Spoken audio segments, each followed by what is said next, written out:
What is up, Squad RG? Hello, everybody. We are coming to you from, where are we? We are in Berea, Ohio. Yes, we are about 20 minutes from Yorktown Lanes. We are in Cleveland this week. Yep. Pretty excited to be back. I missed last week. I had some family stuff come up, so I took the week off. Wasn't with my bestie here, but we're together now. We are back in the saddle. I am sharing really quick so everyone knows that we are live, so bear with me for 1 second. Yeah. Tell them a story, Steph. What story? Which one? Well, that we're in a house that we think there's ghosts in here. It's always an adventure, right? We know where we're going. We do some research. We kind of scout out the area, make sure we call the bowling center, where we're staying. It's legit, but sometimes when you get there, it's not exactly what you think. And it's all good. We've seen a couple things. Maybe we're all together. Some pictures have fallen off the walls, but it's all good. That did not happen. That did not happen. Not yet. Not yet. Not yet. Yeah, I might have rigged it when I got in here. Good. Anyway. Anyways, hello everybody. Shafanie DUO is here. Yeah. And we want to chat with you about the duo. And we may just have a giveaway in store if you're watching. If you're so lucky to be watching. Stay tuned in a few minutes. We will chat more about how you can win a duo. So I just posted on all of my social media platforms to come and chat with us so nobody misses out. So we are super excited. The duo is a great bowling ball. It's been going down the lanes a lot on tour. We've thrown it quite a bit. Lots of great reviews. Hopefully you guys have had a chance to see it and or even throw it. We are so excited about this project. This has been a vision of ours for quite some time coming, and Roto and SPI, they brought it to life. They did.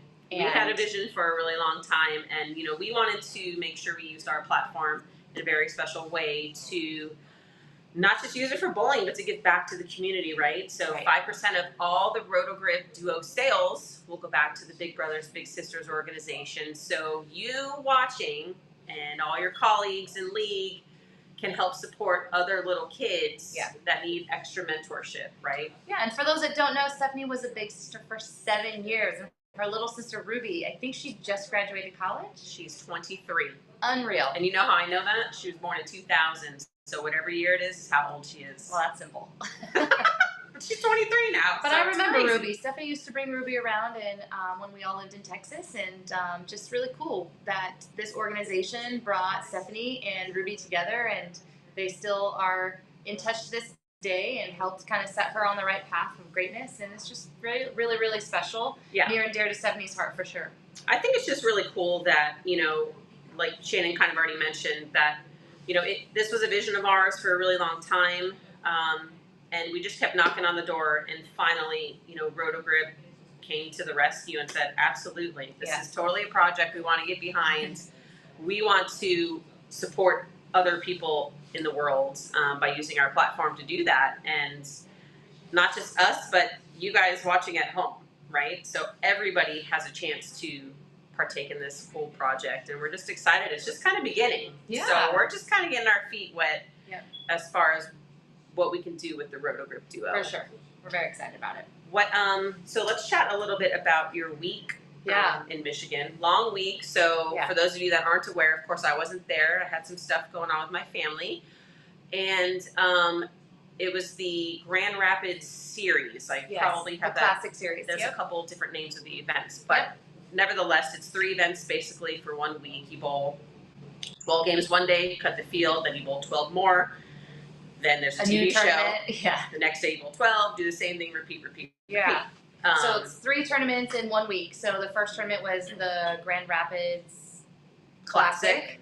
I made the top 12. I ended up making a run and finishing, I believe, 7th, which was, I was very, very happy about that because my morning 6 games were a bit rough. So after the break, I came back and was keying on some physical stuff and made a run and was really, really excited about that. The next tournament was the Bowl TV Classic, and I massively struggled in that morning block of qualifying. I just couldn't knock them over.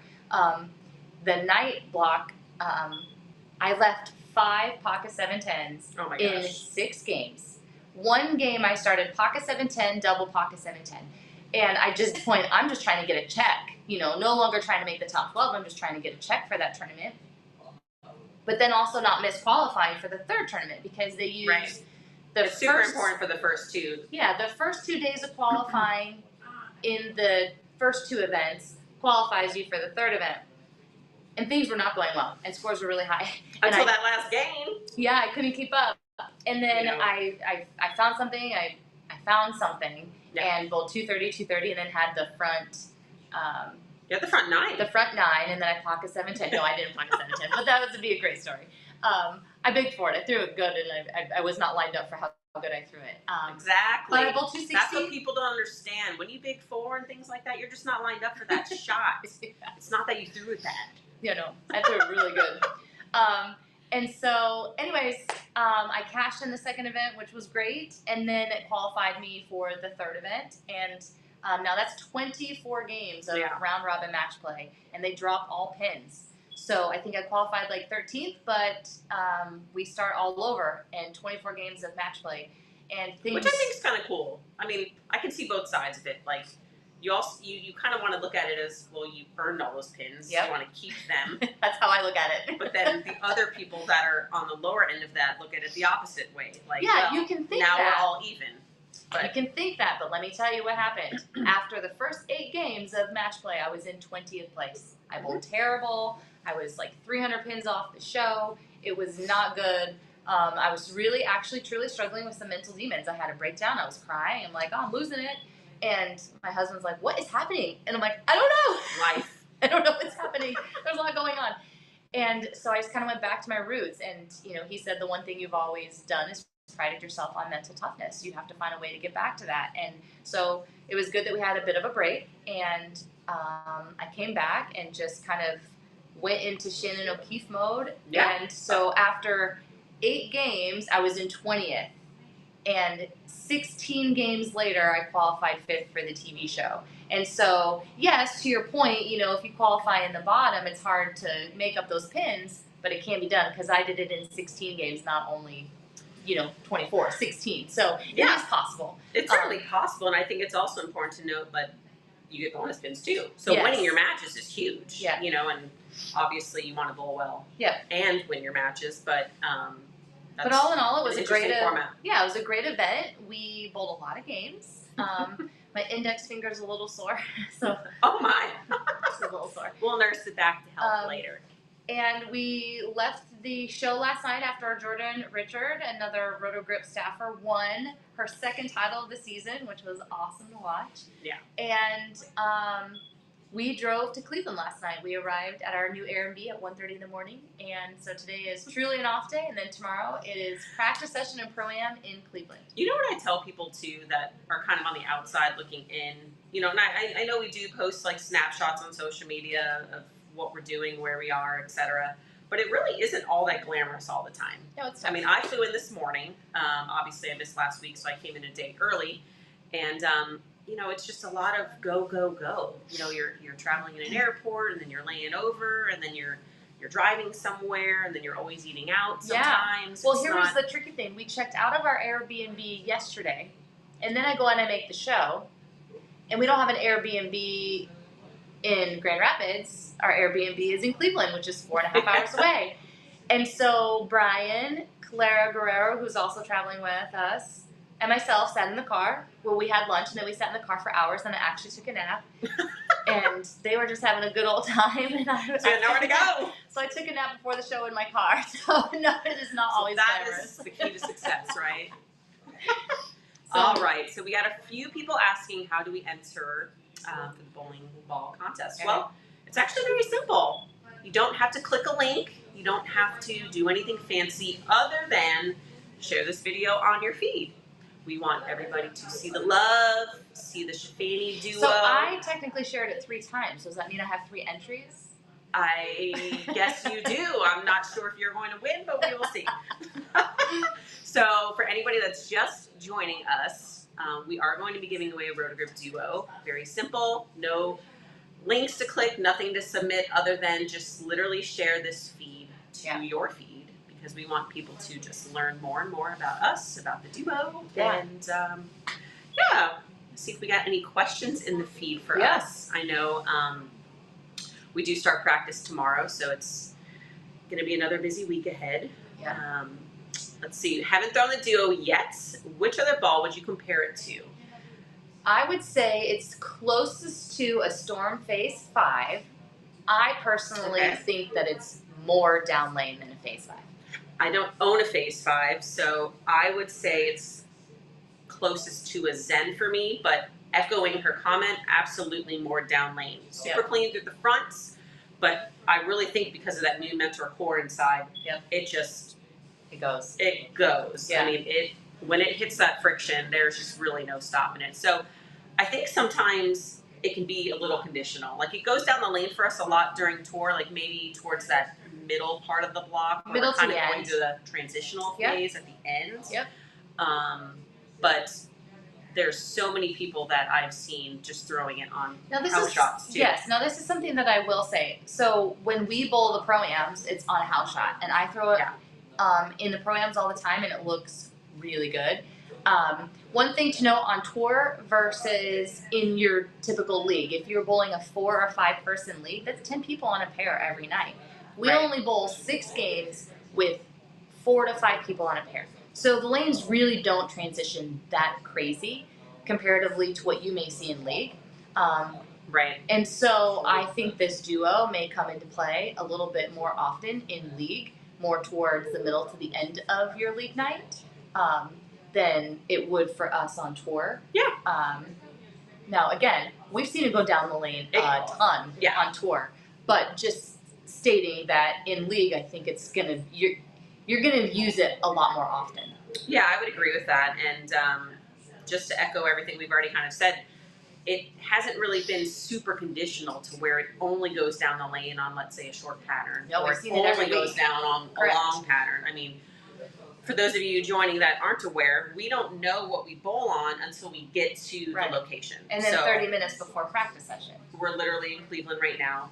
We have practice tomorrow at 3. We're not going to know till 2:30 what pattern, what distance, what volume, what conditioner, nothing. Literally until it's posted. So, you know, we bring all sorts of equipment with us because we just literally have no clue.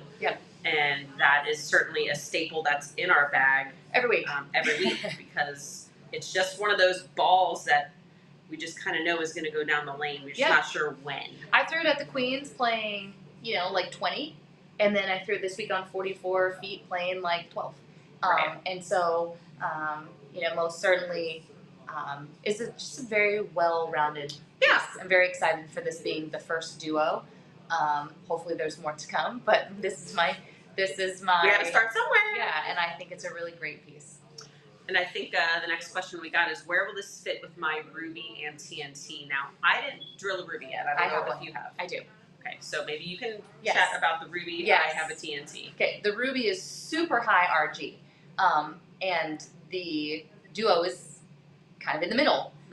And so what an RG does is it's how quickly that ball wants to get into a hole. So the lower the RG, the earlier the ball is going to want to pick up on the lane. And so that Duo should fit between the Ruby and the TNT. Now the Duo cover is very clean. The ball really wants to get through the front part of the lane. So if you get one to fit in between there and you feel like it's closer to your Ruby, do not be afraid to touch the cover of that Duo with Abralon pad by hand.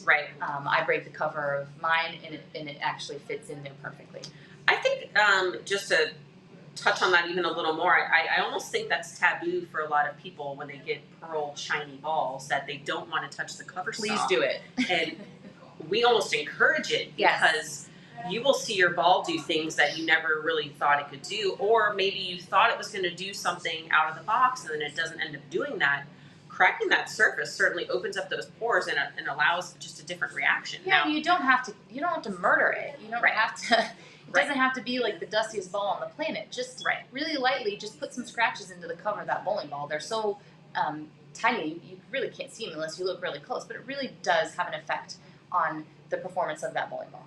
Yeah, and we could go on and on about surface. We could say that for another day. But to Shannon's point, you know, when people probably think of surface, they think of looking at the ball and seeing it like sanded. You don't necessarily have to look at it in that regard. Right. Just like she said, crack the surface of it, you know, lightly with a 2000 pad or something like that. You don't even have to take it to the pro shop if you don't have that ability. You know, literally when we're practicing, we're at the settee area doing it ourselves, or reps, or whatever. I have a whole stack of Abralon pads in my backpack at all times. So we're always messing around trying to get that ball to be perfect. Next question. What does it say?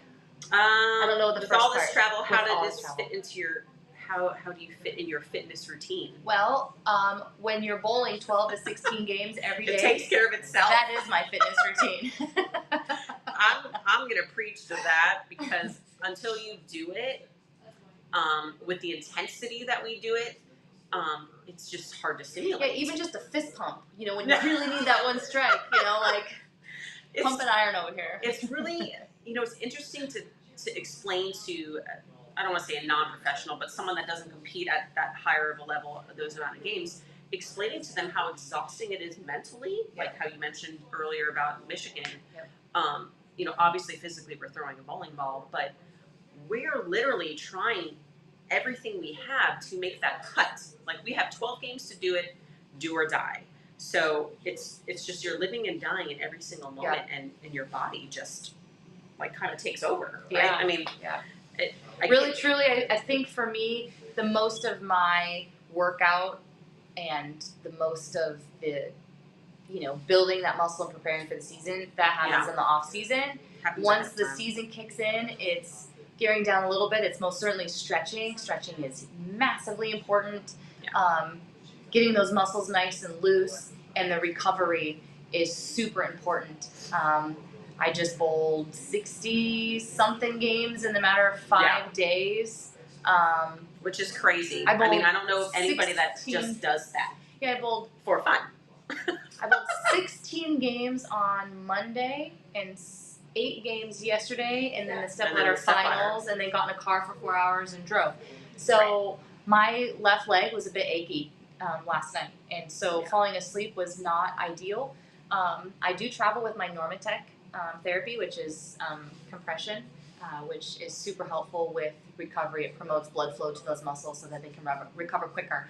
So the fitness side of things is a tough one. You know, I don't think between squads we're going to the gym and running 5 miles. We're pretty tired. I think it's just important that you make use of the time that you have. That it's not to be stressed out about not doing something, because every day we're literally just, it's constantly go, go, go. Like, for this particular swing, like, we're on the road a lot, but most of the time we're literally commuting in the last flight possible and the first flight home. So there's not a whole lot of time that's, quote, downtime to do anything. It's mostly sleeping and eating. Other than bowling.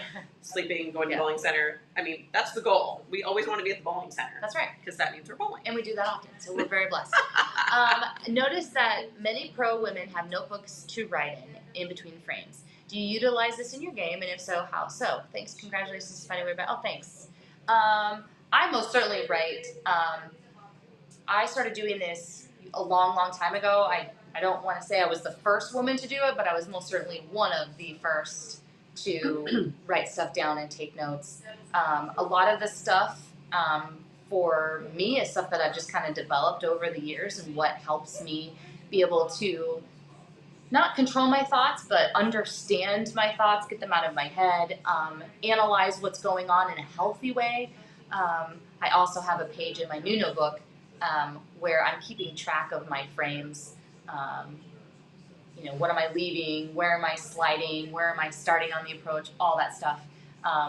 Because believe it or not, your brain gets mushy, and you do just kind of forget some of this stuff. So, a lot of the stuff that I do in my notebook, it's from a book called With Winning in Mind. Lanny Basham was an Olympic rifle shooter.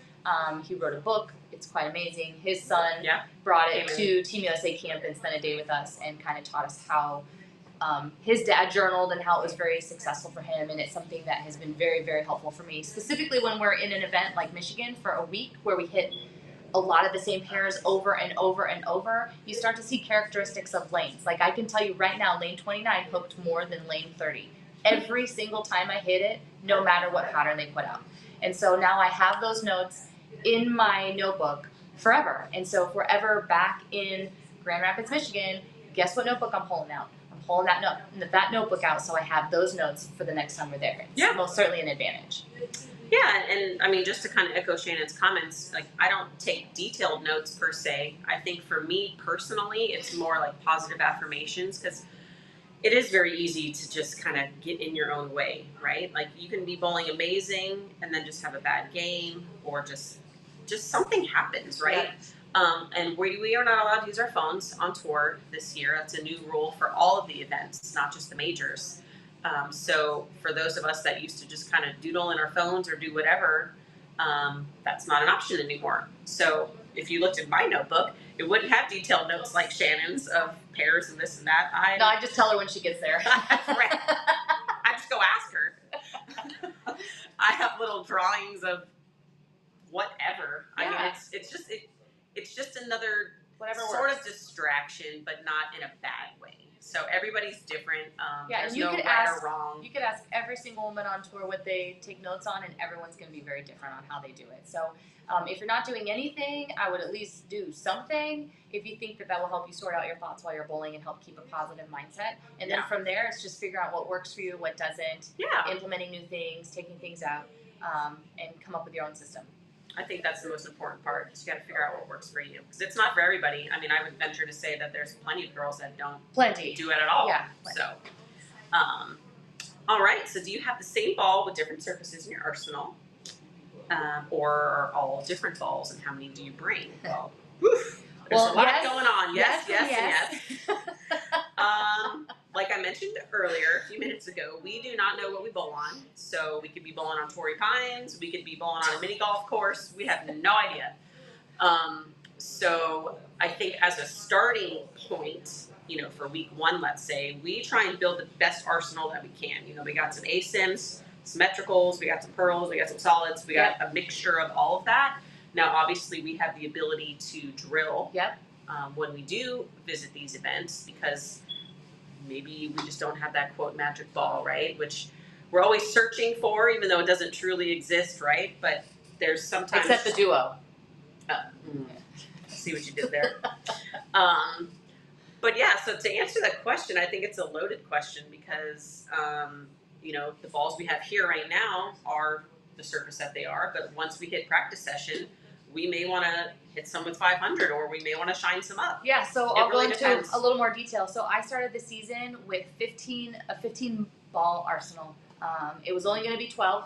And then at the very last minute, I grabbed this bag out of the garage with a high road in it, this old Honey Badger Revival, and I think my Ruby IQ. And I'm like, I'm probably never going to touch these bowling balls, but I'm driving. There's no reason not to have them. And so, boom, just bring them.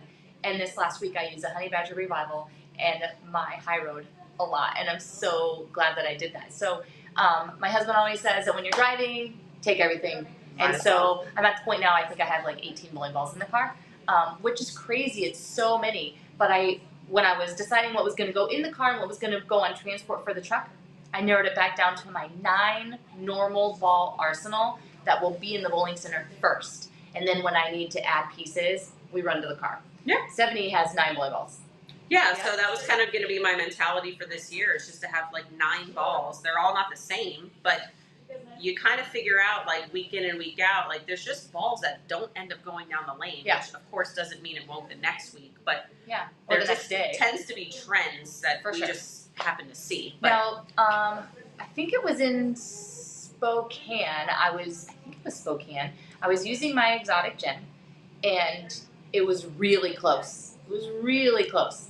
And they decided, well, let's just drill another one and put surface on it. And so I have 2 exotic gems, one with a lot more surface than the other. And that specific week, those 2 balls played off of each other incredible. Going forward, I don't know if I will ever use both of them again. Just make sure you put surface on the correct one. Yeah. That's another story for another time. But I will say, because we are bowling the U.S. Open next week, I did bring another triple. Oh, so I have 11 balls get here. Out. I have a blank spot because I'm just determined to drill something to fill it with. Yeah. Maybe another duo. We'll see. What advice do you have for some ladies that are thinking about bowling the regionals? My advice is do it. Just do it. Be bold, be brave, have fun, and just do it. It's the perfect way to put yourself out there and experience bowling on a different level. And if it's something you're thinking about, then do it. I think the biggest mistake in life is looking back on your life and having regret because you didn't try something. And it probably seems easy for Shannon and I to sit here and say all this, but what people forget is that we didn't just become professional bowlers overnight. Yeah, we were there once. Like, we have been in the shoes. We've walked the path. We've had the learning curves, the struggles, the conversations of, oh my gosh, should I do this? Should I not do it? Just did that 2 days ago. Yeah. So it's real. We get it, but absolutely do it because if it's a regional. You know what? It's not life. If it's close by and it's going to give you that experience, just to kind of jump all in and see where you are, right? Because we all have our thought of kind of where we fit. You know, maybe we're the superstar of our local area or our state, and maybe we want to see where we fit against the other superstars in their areas and their states. And there's only really one way to do that. Do it. Do it. Just do it. Be bold. Be brave. So we hope to see you doing it. How do you both change mindsets going from tournament to tournament? And what is your go-to song to help you get into that Love mindset? It. I have a couple songs. Some are a little stronger than others with the word choice. It depends what I'm going for.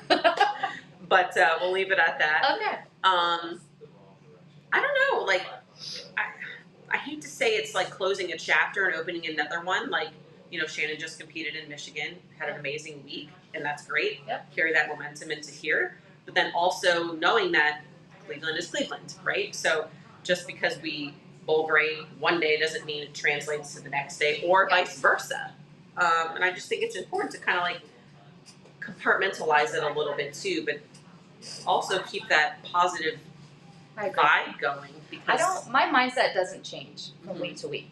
And if it does, and I'd say it shouldn't change from week to week. It shouldn't change from day to day.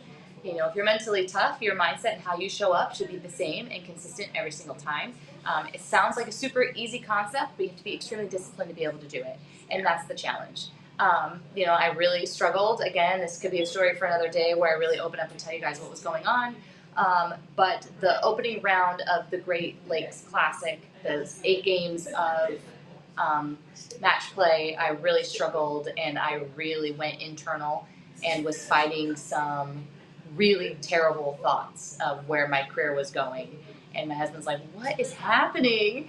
And, you know, but it's real. It's real, and everybody battles it. And you have to be honest with yourself and acknowledge it. Yes, and I think what helps the better players get through it quicker is not hiding from it, acknowledging it, and then being able to turn around quickly. And now I look back on those thoughts and I'm like, what an idiot. What was I doing? But it's real. And so, you know, ideally my mindset doesn't change. Ideally, you know, if I'm ever grateful to win a tournament, we have Buffalo Wild Wings. That's a celebratory dinner. Mm-hmm. And she pays. I do. And then you put the trophy on the trophy shelf, and then boom, you're back to work for the next week. You know, I don't really let myself reflect too much on what's happening week to week until the season is over. I think it's just really important to stay in that super it's very cliche to say mindset. To be, you know, say be present, be in the moment. But it's so true because the only moment we have is right now. But it's hard to do that. It's just not easy. No, it's really hard. It's such a simple concept. I say it all the time. Your mind just plays tricks on you sometimes, and you know there could be a low moment of just one game that just triggers like, what am I doing here? Right. Or you know, what are we gonna do? All these things, right? I call it life because we're constantly faced with all these decisions to make. But at the end of the day, we're very grateful to get to do what we love at the level that we do it at, and it's still fun. Yeah, you know, so to those that are questioning whether they want to do it or not, we say why not, right? So. Yep. And I will say my go-to songs. I have a really strong Christian faith, and so if you were to look at my album of my pre-competition album, it's all my favorite artists, Natalie Grant, Jeremy Camp, Casting Crows. It's all of that. And because my goal every day and my mission every single day I put my shoes on is to compete with a grateful heart and love for God. And I don't ever want to lose sight of that. I'm blessed every day to do what I love to do at the level that I do it, and I always want to be grateful. And it makes it a lot easier when things don't go our way to have that kind of thought process. Just to remind ourselves that we get to do what we love to do, and at the end of the day, it is just bowling. Even though we love it and it's our passion, it's still just bowling. So I think we're probably gonna end on that note, possibly. We don't want to keep you guys all night. We might actually go out to dinner. Yeah, I'm not sure. But we'll leave you with this cute little picture we took at the Queen's. Shayna from Singapore gifted us with a Kit Kat Duo bar, which happens to be minty green and brownish black. How crazy is that? It was just so meant to be. She walks up to me, she's like, Shannon, I was at the store and I saw this and I thought of you and Stephanie, and so I got it. And she pulled it out of a bag and I was like, are you kidding? Like, how cool is this? And so thank you, Kit Kat, for being on board with the duo. We're very thankful. Like, what other things could you have pulled out of the bag and be like, this makes me think of you? Yeah. That's so awesome. Well, thanks, everybody, for joining us. Hey, you guys, we are going to start doing this more regularly. So anything we didn't get to today, make sure you bring those questions to us the next time. And hopefully we'll have more fun stories to tell. And maybe you will win a duo. See you guys. Have a good night. Bye.